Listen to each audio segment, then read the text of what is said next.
What's going on YouTube? WestHobbiesRC. So today we are back with the Mikado Vcontrol Touch review. So now I know a lot of you guys have wanted me to get this radio, play with this radio, so here we are.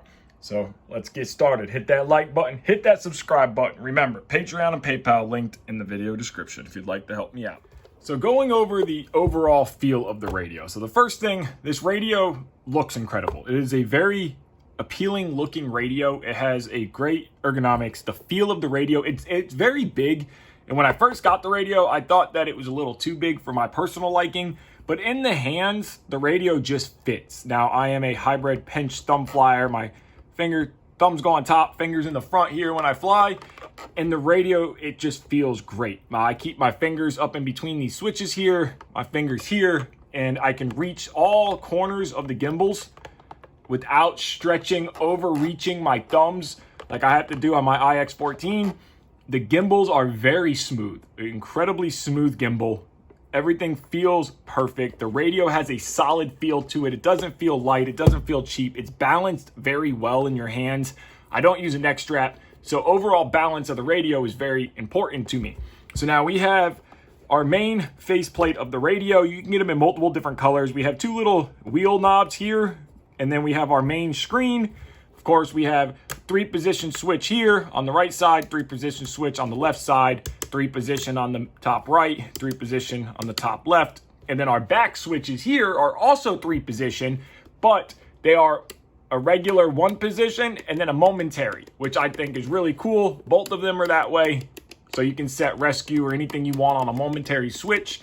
So that's really nice. You also have these two little dials right here that go back and forth, and you can set them to whatever you want. And then in the front of the radio, you also have these two dials here. So there's plenty of switches, options. And then if you also notice the switch placements, they have angles to them. So the switches aren't just put straight up. So that way they thought of everything. So when you're holding the radio, you can reach up.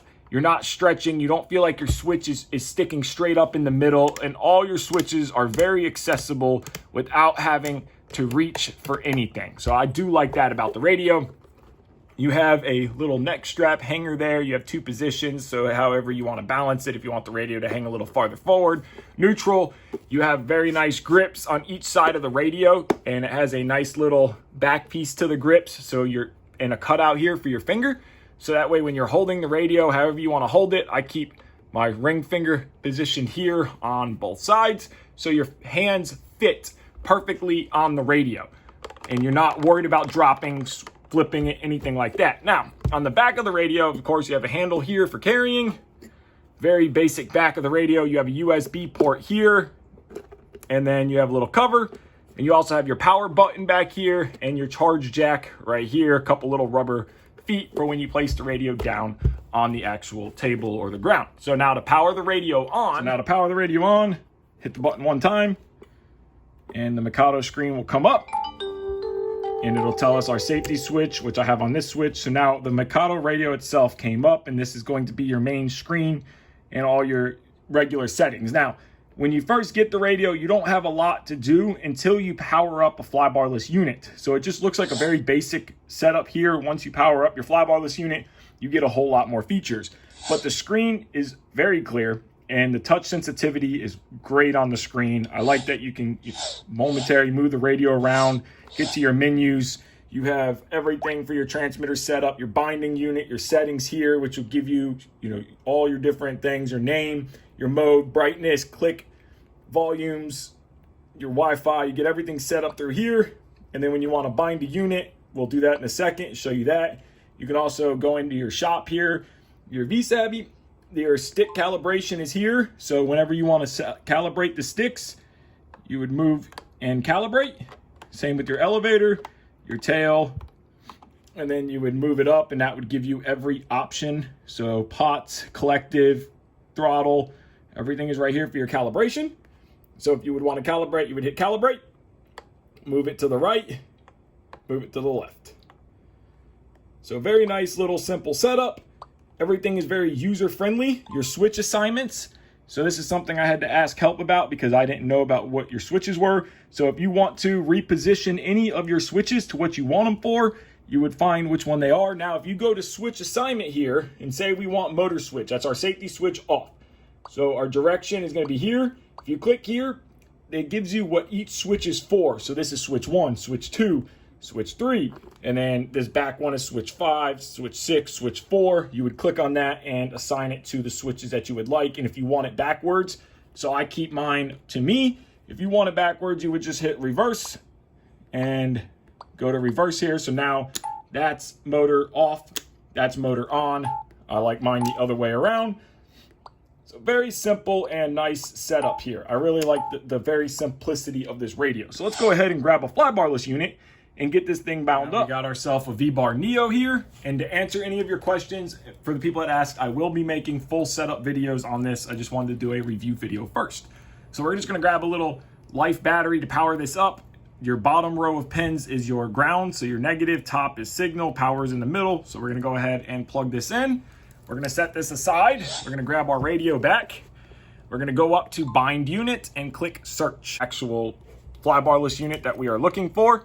And this one was set up to a Nimbus.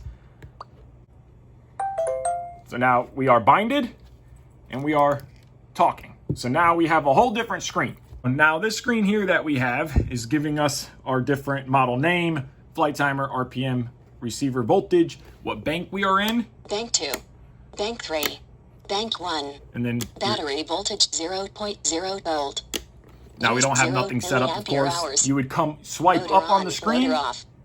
and this would give you your agility, your gain, your style, your RPM, ESC, rate, gain. It is very simple, and when you go to the left, you can come up to model setup, and this is where you would do your model setup. So we would hit start current. Now this is where we would put our model name in. This is where we would pick the orientation. So your face up, wires front, wires rear, wires down, got different. And then your clockwise rotation for the helicopters. So we spin counterclockwise, clockwise, depending on what you're setting up. And then this is also a great feature right here. So whenever you're setting up a helicopter, go ahead and bind your flybarless unit first, so you can, if you're don't know, or you're unsure of what servo goes to what, your nose is always up, your tail is always down. So this is going to tell you that it's 1, 2, 3. So that'll just go simply 1, 2, 3 right to your unit. It is very simple. You can reverse, make your trims, your collective, positive, negative, your stick calibration, your tail rotor setup. You would select what servo you're using. It's a very simple, user-friendly radio that I really like. I really like it. Your external governor, your output, your gear ratio. It's very smooth and simple for the everyday user, and I like that a lot. You have your model tools. This would be timer setup, load. I mean, this thing will go on and on and on. You can manage banks on it. It's incredible what this will do. Your telemetry, you set all your voltage alarm, your RPM, and it does more than I even know what to do with. But I do really like that when you go to the field, to go to fly, you can just simply set everything up from your transmitter and go fly. And if you want to make an adjustment, you just swipe up, go to your agility, crank up, down, go to your ESC, which would be your RPM power output, crank it up, and then that's for every flight mode. So when you go to your next bank, agility is 100, you want it to be faster, we'll go 130. Now when we go to bank 1, it's slower. So agility, style, it's just very simple. And when you got an ESC plugged in with telemetry, you'll have a lot more options. Your rates, you can turn it up, turn it down, gain. I like the simplicity. And then you also have a vibration analyst, a monitor, which will tell you everything that was used, motor off, motor on, the whole 9 yards. So it's a very nice and simple setup. I really like. Power down the unit. It'll come up, tell us our last flight time, our log, date if you want to pull the log. You hit the log button and you go sit, it has all this stuff popping up because we were messing with it. But it's just a great system. You can exit out, and then if you set it up, it'll actually turn the radio off when you power down the helicopter and then turn the radio back on when you power up the helicopter. Guys, go just a quick little review on the Mikado V controller. We'll have full setup videos coming soon on how to set up your helicopter, program your flybarless unit from start to finish, like you guys know that I do. So far, very happy with it. I really like the radio. I do recommend them. I think they are a fantastic system, and I like the simplicity and just the plug and play, everything done right from your radio. No laptops, no Bluetooth modules, no cell phones, nothing. Everything done right here. I like that a lot. So I want to thank you guys so much for watching this quick little review video on the Mikado V controller. If you haven't already, smash that like button. Hit that subscribe button. Check out the Patreon if you want to help support me. So thank you guys so much and have a great day.